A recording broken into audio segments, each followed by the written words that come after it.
문재인 대통령이 유엔 총회 참석차 뉴욕을 방문하고 한미 정상회담을 통해 북한 비핵화 등 한반도 평화 문제에 대한 논의를 가질 예정입니다. 도널드 트럼프 대통령이 올해 중에 김정은 북한 국무위원장과 다시 만나고 싶다는 뜻을 나타냈습니다. 민주당 대선 경선 후보 토론회가 어제 휴스턴에서 개최돼 조 바이든 전 부통령을 비롯해 지지율 상위권 10명의 후보들이 공방전을 펼쳤습니다. 다음 주말 개최되는 뉴저지 한인회 주최 추석맞이 대잔치에 우리 명절 추석의 정취를 느낄 수 있는 다양한 행사들이 준비됩니다. 뉴욕주에서 10년 이상 된 차량 번호판을 의무적으로 교체하도록 하는 정책이 비판이 이어지자 무산될 것으로 보입니다. 이상은 이 시각 주요 뉴스입니다. 시청자 여러분 안녕하십니까? KBN 뉴스입니다. 문재인 대통령이 유엔 총회 참석차 뉴욕을 방문합니다. 문 대통령은 이번 방미 기간 동안 한미 정상회담을 통해 북한 비핵화 등 한반도 평화 문제와 지소미아 종료와 관련된 한일 관계에 대한 논의를 가질 예정입니다. 고민정 청와대 대변인은 어제 문 대통령은 제74차 유엔 총회 참석을 위해 9월 22일부터 26일까지 3박 5일간의 일정으로 뉴욕을 방문할 예정이라고 밝혔습니다. 고 대변인은 문 대통령은 이번 방문 기간 중 9월 24일 유엔 총회에서 기조 연설을 할 예정이라며 도널드 트럼프 대통령과 한미 정상회담도 예정돼 있다고 밝혔습니다. 두 정상의 회담은 지난 6월 이후 약 3달 만이며 9번째 회담입니다. 한미 정상은 9월 말 재개되는 북미 비핵화 실무 협상과 관련한 의견을 주로 나눌 것으로 예상됩니다. 이번 유엔 총회 기간 중 북한 측의 참석 여부는 아직 확인되지 않고 있으며 무역 분쟁을 겪고 있는 일본과의 정상회담도 개최 여부에 관심이 모아지고 있습니다.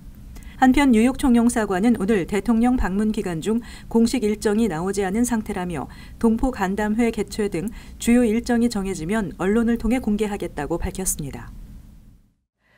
도널드 트럼프 대통령이 올해 중에 김정은 북한 국무위원장과 다시 만나고 싶다는 뜻을 나타냈습니다.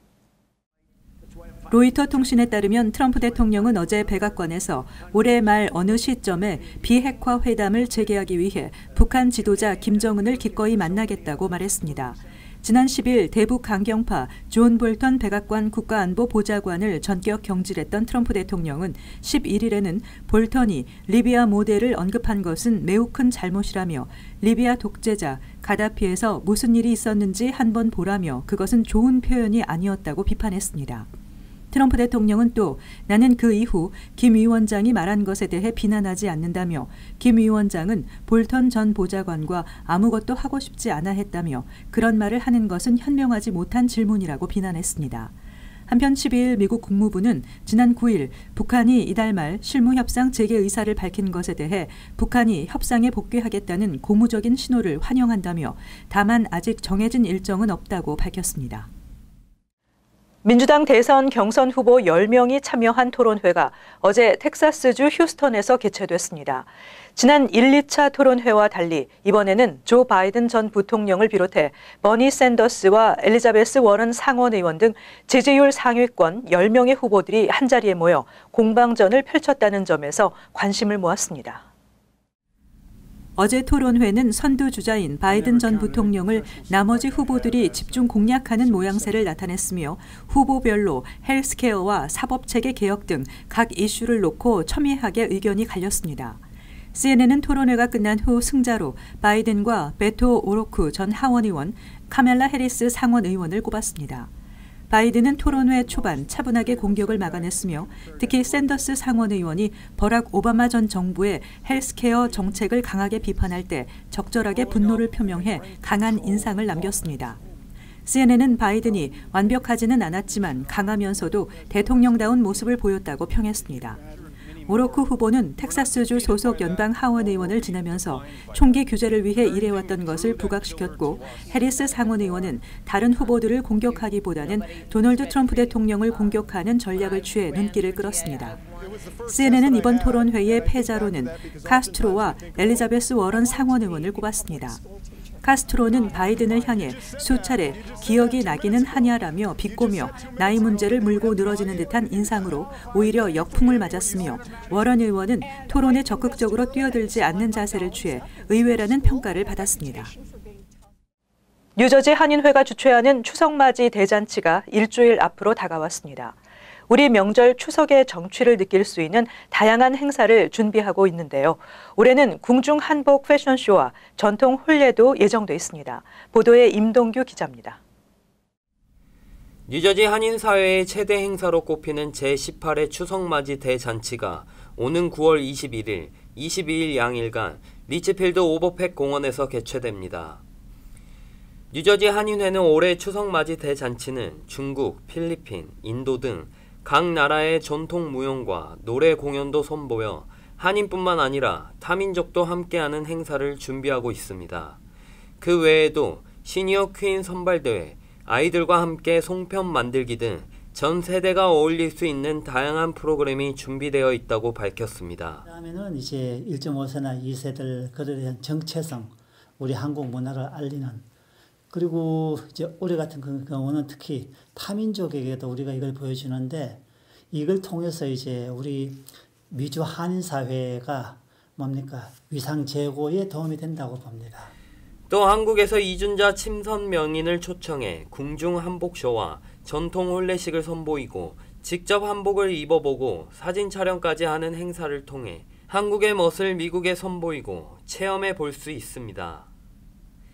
전통 예식이라든가 또 옛날에 이제 궁중에서 입었던 이런 전통 한복 패션쇼, 그리고 저희가 이제 한국 입양아 분께서 또 흔쾌히 허락을 해주셔서 전통적인 혼례 예식을 실제로 추석 대잔치 때 혼례 예식을 또 하게 됩니다. 그래서 많은 우리가 어린아이들 또 외국인들한테 한국의 전통 문화를 알릴 수 있는 그런 귀한 기회가 될 것입니다.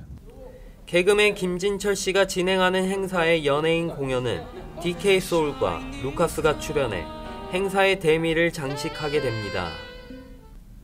한인회는 행사에 더 많은 동포들이 참여할 수 있도록 셔틀버스도 운영합니다. 옛날 오후팩 거기서 서틀을 우리가 운행하고 있으니까 혹시 주차 공간이 부족하고 하시면은 그쪽에 차를 세워두시고 셔틀을 이용하셔서 오시면은. 뉴저지 한인회는 행사 기간 중 행운권 추첨을 통해 한국 왕복 항공권과 최신형 마사지 체어 등 푸짐한 경품도 준비하고 있습니다. KBN 뉴스 임동규입니다. 연방국세청이 미국 시민권을 포기한 자나 해외 거주자가 신고를 할 경우 처벌을 면제해주는 특별 사면 제도를 시행한다고 밝혔습니다. 국세청은 이번 조치가 세금 미납자들의 미납 세금을 탕감해 벌금과 미납 이자 부담을 줄이기 위한 것이라고 밝혔습니다.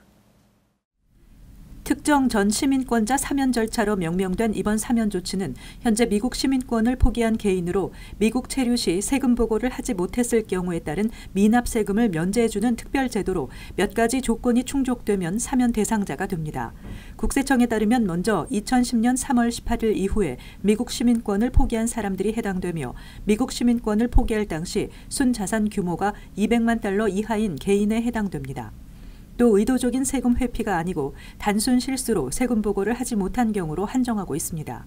미납 세금 규모는 미국 시민권을 포기했던 해와 이전 5년간 모두 6년에 걸친 세금 보고 정보를 제출해야 하며 미납 세금 규모가 2만 5천 달러를 넘지 않아야 전액 감면을 받을 수 있습니다. 국세청은 이번 사면 조치의 마감일을 제시하지 않고 있습니다. 한인 공인회계사들은 이번 사면 절차로 미납 세금에 따른 벌금에서 벗어날 수 있을 뿐 아니라 미국 재입국 시 입국 거부를 비롯한 각종 불이익을 받지 않을 수 있다는 점에서 긍정적으로 평가하고 있습니다. 한편 일각에서는 2만 5천 달러 이상 고액 세금을 미납했거나 200만 달러 이상의 재산을 보유했을 경우에는 미국 시민권을 포기했더라도 세금 보고와 납부의 의무가 있다는 점을 분명히 하는 것으로 강력한 처벌이 뒤따를 수 있다고 지적하고 있습니다. 뉴욕주가 최근 내년 4월부터 10년 이상 된 차량 번호판을 의무적으로 교체하도록 하는 정책을 시행하겠다고 밝힌 바 있는데요. 이번 정책이 주정부가 세금을 더 거두려는 의도라는 비판이 이어지자 무산될 것으로 보입니다. 쿠오모 주지사는 WAMC 라디오 방송에 출연해 10년 이상 된 차량 번호판을 부착하고 있더라도 번호판 상태가 양호하면 새 번호판으로 반드시 바꾸지 않아도 되는 방안을 추진 중에 있다고 밝혔습니다. 뉴욕주에서는 현재 차량 정기 검사 시 차량 번호판 검사는 진행하지 않고 있지만 앞으로는 번호판 검사도 함께 실시하는 방안을 검토하고 있다고 밝혔습니다. 쿠오모 주지사는 최근 2020년 4월 1일부터 10년 이상 된 차량 번호판을 의무적으로 교체하도록 하는 정책을 시행하겠다고 밝힌 바 있으며 새 번호판 교체 수수료는 $25이며 현재 사용 중인 차량 번호를 그대로 사용할 경우 추가로 $20를 더 내야 합니다. 이에 대해 일각에서는 그동안 주정부가 번호판 교체를 핑계로 세금을 더 거두려는 의도라는 비판이 제기돼 왔습니다. 뉴욕시 정부가 학부모들이 스쿨버스의 위치를 실시간으로 알아볼 수 있도록 스쿨버스에 GPS를 장착했지만 이 GPS가 제대로 작동하지 않아 학부모들의 원성을 사고 있습니다. 뉴욕시 정부가 스쿨버스에 GPS를 설치했지만 제대로 작동하지 않아 학부모들이 스쿨버스의 운행 정보를 제때 알 수 없어 불만을 제기하고 있습니다. 시교육국은 개학 첫날인 지난 5일부터 운행 시간이나 지연 여부 등을 알고자 하는 학부모들이 전화를 통해 확인할 수 있도록 핫라인 서비스를 제공한다고 밝혔는데 이날 700대 스쿨버스가 제 시간에 운행되지 않으면서 문의가 쏟아졌고 핫라인 서비스를 제공하는 콜센터에서 스쿨버스의 위치를 알 수 없다고 대답하는 사태가 벌어졌습니다. 교육국은 개학 후 첫 주간 운행된 스쿨버스에 GPS가 작동하지 않은 것은 기계 결함이 아니라 운전사가 GPS 시스템을 켜놓지 않았기 때문이라고 밝혔습니다. 당국은 수천 개의 GPS 시스템을 설치하고 이를 관리하기 위해 30명의 인원을 배정했었습니다. 한국의 미래에셋 자산운용이 총 매입금 $58억 달하는 미국 내 최고급 호텔 15개를 인수했습니다. 한국의 자산운용사가 해외에서 체결한 인수 계약 액수로는 역대 최대 규모입니다. 미래에셋 자산운용은 지난 2016년 미국의 5성급 15개 호텔을 매입한 중국 안방보험으로부터 이 호텔들을 인수하는 계약을 체결했다고 밝혔습니다. 금융업계는 이번 계약을 통해 미래에셋 자산운용이 해외 시장에서 글로벌 플레이어로 확고히 자리매김했다고 평가했습니다. 미래에셋 자산운용이 인수한 호텔들은 LA와 샌프란시스코, 뉴욕, 시카고, 마이애미 등 9개 주요 대도시에 위치하고 있으며 리조트와 도심 내 호텔 비율이 5대5로 총 객실 수는 6,912개에 이릅니다. 부동산 업계는 미래에셋 자산운용이 인수한 호텔들이 다양한 브랜드로 이루어져 분산 투자 효과가 높고 장기 투자 시 앞으로의 매각 차익도 기대할 수 있을 것으로 전망했습니다. 인수 호텔 가운데에는 뉴욕 맨하탄의 센트럴파크가 내려다 보이는 JW 메리어트 에식스 하우스 호텔, 샌프란시스코 인근의 리츠 칼튼 하프문 베이 리조트, 시카고와 마이애미의 인터컨티넨탈 호텔 등이 포함되어 있습니다. LA에 미주 법인을 두고 있는 미래에셋은 최근 수년 동안 미국 내 대체 투자 분야에 대한 투자 규모를 지속적으로 확대하고 있습니다. 퀸즈 플러싱 메도우 코로나 파크에 설치된 뉴욕 스테이트 파빌리온 전망대의 복구 작업이 시작됩니다. 그러나 안전상의 문제로 보수 후에도 일반에 개방되지는 않을 것으로 전해졌습니다. 1964년 세계 박람회를 기념하기 위해 필립 존슨이 디자인해 세워진 뉴욕 스테이트 파빌리온 전망대는 최근 철거를 고려한 바 있지만 멜린다 캐츠 퀸즈 보로장이 보수 예산 $100만 책정하고 뉴욕시가 예산을 보탠 뒤 연방 정부로부터 나머지를 지원받아 보수 공사를 진행하기로 결정했습니다. 현재 캐츠 보로장은 $1,311만 8천 확보한 데 이어 뉴욕시 의회에서 배정한 $197만 9천 뉴욕시장실 예산 $900만 등을 포함해 $2,409만 7천 준비했다고 밝혔습니다.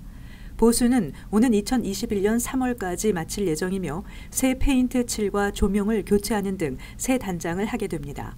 한편 전망대는 구조물이 설치된 지 60년이 지나 안전상의 문제를 이유로 보수 후에도 일반에 개방되지는 않을 것으로 전해졌습니다.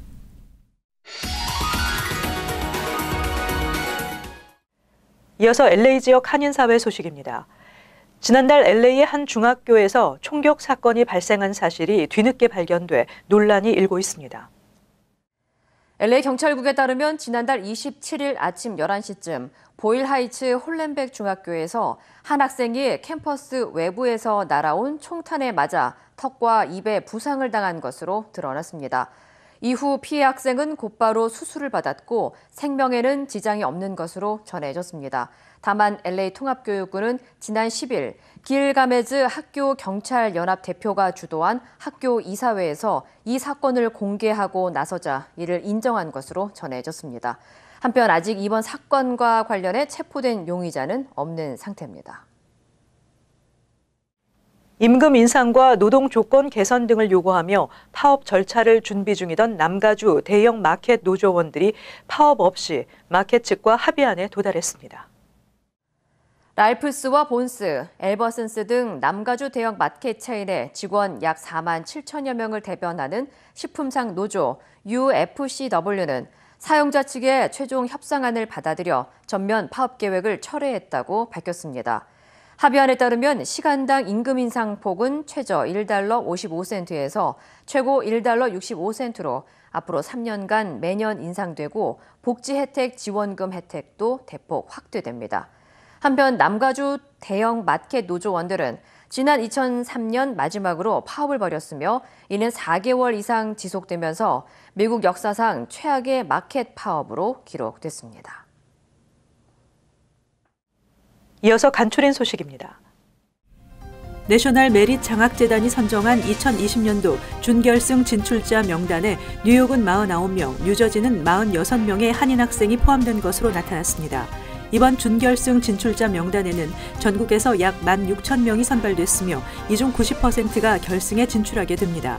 최종 장학생은 7,600명이 선발되며 학생당 2,500달러의 장학금 등을 받게 됩니다. 내셔널 메릿 장학금은 학생들의 표준 시험과 학업 성적, 학교 생활과 사회 봉사, 리더십, 자질 등을 평가해 선발합니다. 뉴저지의 백인 부부가 병원의 실수로 아시안 인종의 딸을 출산했다며 소송을 제기했습니다. 부부는 지난 2012년 뉴저지주 리빙스톤시의 성 바르나바 병원에서 체외 수정으로 여자아이를 출산했으나 1년 뒤 아이가 아시아계라는 사실을 확인했습니다. 부부의 변호인에 따르면 이들 부부는 50만 달러를 지불하고 체외 수정을 받았지만 전혀 다른 남성의 유전자를 가진 딸이 출산되면서 부부가 이혼을 하는 등 큰 피해를 입었다고 호소했습니다. 뉴저지 팰리세이드 파크 타운 정부가 보행자 안전 세미나를 개최합니다. 행사는 오는 16일 오전 10시부터 팰리세이드 파크 타운홀에서 팰리세이드 파크 경찰 등이 참여해 보행자와 운전자가 지켜야 할 교통법규 등에 대해 자세한 안내가 있을 예정입니다. 또 팰리세이드 파크 타운 정부는 같은 날 오전 11시부터 타운홀에서 주민 대상 영양 교육 자료 배포와 설명회도 열 계획입니다. 메트로폴리탄 교통공사가 MTA 경찰을 채용합니다. 지원 대상은 19세 이상 35세 미만의 미시민권자로 고등학교 졸업 이상자 등입니다. 채용 절차는 필기시험과 신체검사, 인터뷰, 거짓말 탐지기 검사, 정신분석 검사, 마약 테스트, 신원조사 과정 등으로 최종 합격자는 정복 순찰, 무임승차 단속, 범죄 대응반, 홈리스 아웃리치, 특공대, 대테러 대응반 등에 배치될 예정입니다. 초봉은 42,000달러로 7년 근속 근무할 경우 최대 10만 368달러까지 받을 수 있습니다. 계속해서 환율과 증권 소식입니다.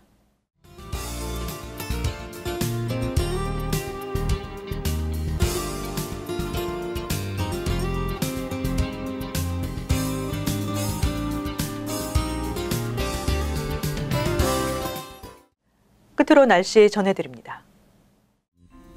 토요일은 흐리고 오후에 비나 소나기 예상됩니다. 낮 최고 기온 75도, 섭씨 영상 24도, 밤 최저 기온 67도, 섭씨 영상 19도 예상됩니다. 일요일 대체로 맑겠습니다. 월요일 역시 대체로 맑겠습니다. 이상으로 KBN 뉴스를 마칩니다. 즐거운 주말 되시기 바랍니다.